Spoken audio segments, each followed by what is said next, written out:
We're going to listen to an interview now, and that's going to be between Bob and Maryke. They're going to talk about, or Maryke is going to talk about, Bob's going to ask about how spirituality has been nurtured in one circuit.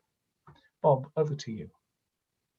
Well, thank you very much, Roger. I could listen for hours, and but it's a great privilege to be here, and it's lovely to look around this room and realise that amongst us we come from all sorts of different places. I'd love to ask you all where you're from, but we don't have time for that. But I'm certainly going to ask Maryke where she's from, where she is, and what she does.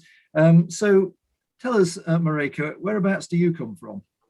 Okay, actually, I'm going to answer this differently today. I come from Leicester, in case there's any Leicester links in there. I currently live in Killamarsh, which is a village, an ex-pit village in northeast Derbyshire, about 10 miles south of Sheffield. So I'm part of Sheffield Circuit, and I've been a worship leader for about 15 years. I could look it up, but hey, who's counting?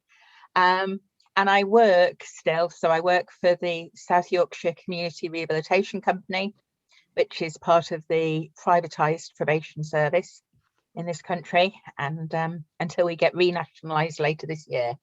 So I spend my time looking at quality and doing audits of work, and are we doing the work we should be doing, which I quite enjoy. Fantastic. So thank you for mentioning Leicester. That did surprise me. I had no idea that you came from Leicester.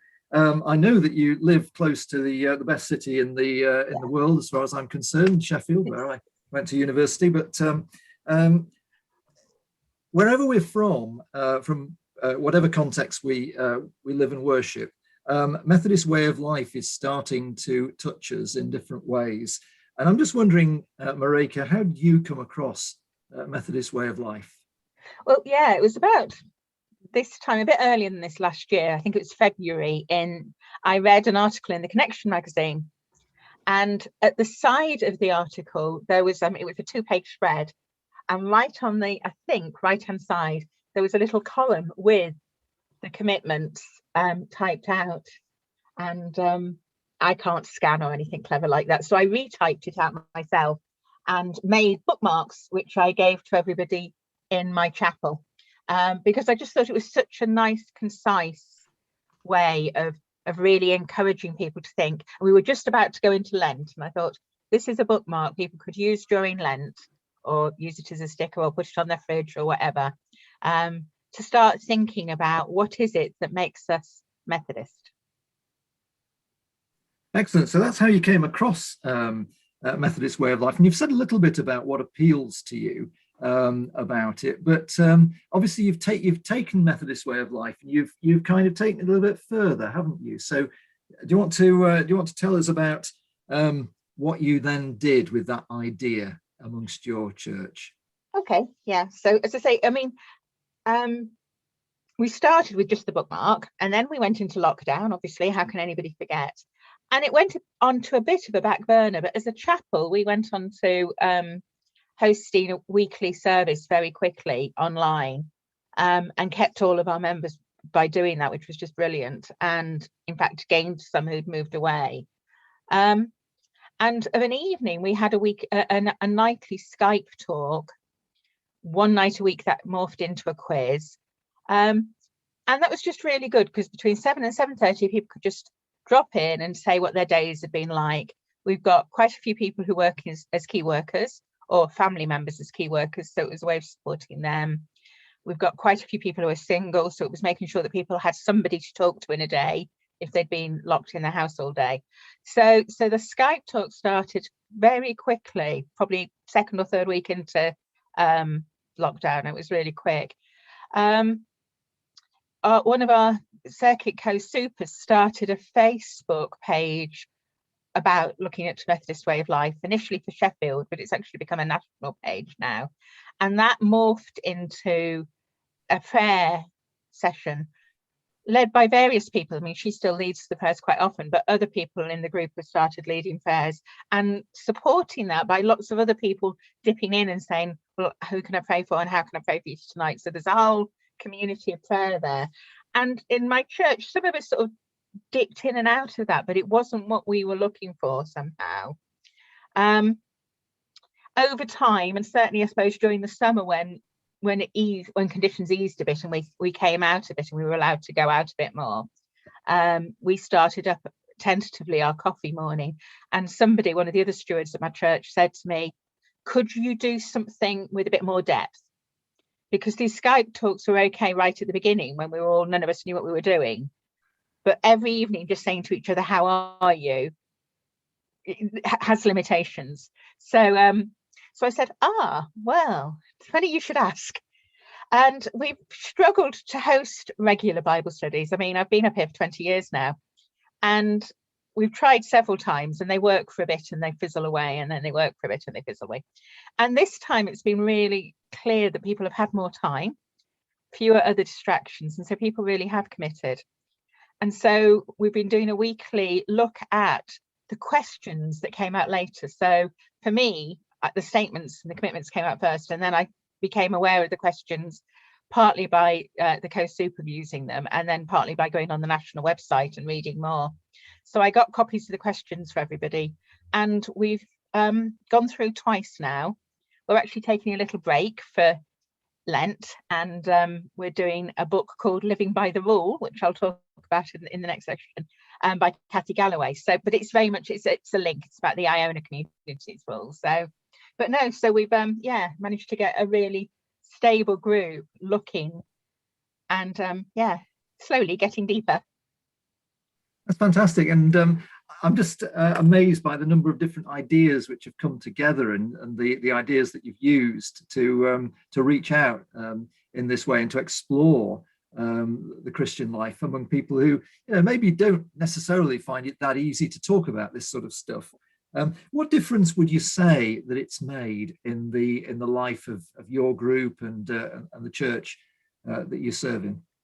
Definitely, yeah. I think it's the things that Roger talked about, isn't it? It's the things about building that honesty, being prepared to go that bit deeper, moving beyond the superficial of coffee and how are you and how's your family and the nicey nice stuff, and actually going into, well, how are you spending your money? What are you doing for creation? Some of those more searching ones, but also the prayer questions, which, as Roger says, it can be very difficult for people. One of the things we've also got is a WhatsApp group, and actually the connection between the two has been great. And I think because we've been talking more about prayer and praying in the group, we've got a prayer diary that prays for each member of the church community over a month. And so in the weekly group, we pray for the people who are in that week's part of the diary. So that is helping, I think, and helping to get to know what people want praying for. But the WhatsApp group is just prayer requests are in there all the time. Please pray for, Aunt Sally who's just been diagnosed with, or Tom who's got a new job, or so and so who's moving, or so a lot more requests for prayer. I mean, I'd run the prayer diary for the church for years and got 1 or 2 requests a month.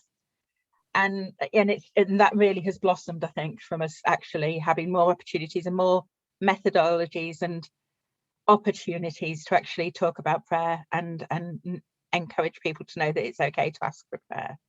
Yeah, that's fantastic. And it sounds like the group's really flourishing in all sorts of different ways as a result of opening up this all these possibilities. Wonderful. I mean, is there anything that you say that your group or your church has found a bit challenging about looking at all this stuff?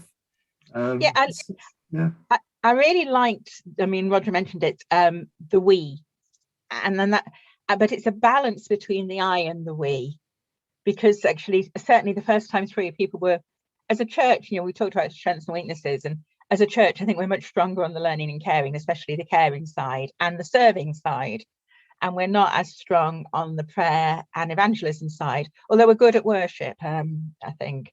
But it's been really interesting to see how getting people to stop saying we do and actually asking them to say, well, what do I do? We as the church do, yes, but what do I as an individual do? And that's okay to say, and I as an individual can't do, or I as an individual struggle to. we had a meeting last night, and I was using a bit from Peter in that meeting, and talking about, very much that God calls us to do what we can, not what we can't, which again, as Roger says, is very much at the top, as we are able. But we were doing Justice and Peace last night. We ended up talking about nuclear weapons. It was wonderful. But one person said, I just can't cope with this stuff. I can't do this. It's too complicated. But she does so many other things. And it was so good to be able to say to her, yeah, but actually there's 3 or 4 of us who love this side, but we're not all called to do this side. You also do that side that is just as valuable and just as important. Yeah. So I think that's been really interesting. Another challenge was definitely, some people said, once we'd finished, oh, do we have to do this again? Because I said, okay, we've got to the end of 60 questions. Let's go back to the beginning. Oh, why? And one of the members, who's just brilliant, said, well, I have breakfast every day. And I just thought that really summed up this idea of, we all say we're going to have a prayer time every day, or we're going to study our Bible every day, but we know that people don't always manage that. Most of us manage to have breakfast every day. And we don't say after 16 weeks, I'm going to stop having breakfast or whatever. And it was just to actually say, this is part of life. It's not just a study topic to be a study topic. It's about developing those patterns. We were lucky that we followed on from having spent 2 years as a circuit looking at holy habits. So it was a way of taking some of that work we'd already done and then actually revisiting some of that and saying, okay, where are the links between? But that to me did feel like a package, although it was about forming habits as well. But this is so much about that rhythm of life that Roger talked about, that it should be our ins and outs of breathing, or our breakfast every day, or whatever we want to call it. Fantastic. I love the breathing analogy, but I also love the breakfast thing. I mean, particularly, I guess I'm a breakfast fan, a big bowl of porridge every day. And I can really get that, the idea that we keep going with this because we need replenishing as each day goes past. You've slipped in the word rule a couple of times, and I'm intrigued by where you see the link between a Methodist way of life and this word rule.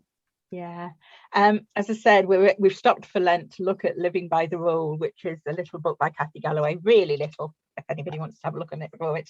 I like a rule, I like a structure, which is quite funny because I'm quite rebellious in other areas, but I like that sense of rhythm. I like that sense of balance between different aspects of worship and life and holiness and wholeness and social justice and outreach and caring for the individual and all of that richness. I think for me, the rule has been a word that some people in the group have struggled with. But for me, the rule keeps me rather than me keeping the rule. It's not about something I've got to do and I've got to make sure I've done everything. It's more, if you do these things, your life will be better. And I go back to the fact that, I think my calling, Roger talked right at the beginning about our callings. Our calling is based on a rule. For me, it was anyway, of, love God, love your neighbour as yourself. Those are 2 very simple rules that if I have to sum up my faith, that's what I'm trying to do. Now, you can call them a commandment, you can call them anything you like, but they're just things that actually, for me, say, my life is better when I try to do those things. And so the rule for me is trying to make my life better, and therefore, hopefully, the people around me also, so that I'm more helpful or loving or caring. So yeah, the rule is, and it's about the mutuality of the rule. It's not a rule for me, it's a rule for us as a church. So again, if one of us is struggling with prayer or one of us is struggling with something, we can say, well, actually, it's okay because other people are doing that bit. Again, very much what Roger said in the introduction. So I'm trying to think what else I said about rule last time, but they're the main things I think. Sorry. Yeah, it helps me, and I think it's the structure. It's not an end in itself. It's a way of life. It's what the title is really. Fantastic. Well, thank you so much, Maryke, for sharing with us what's happening and how a Methodist way of life is working out in Killamarsh.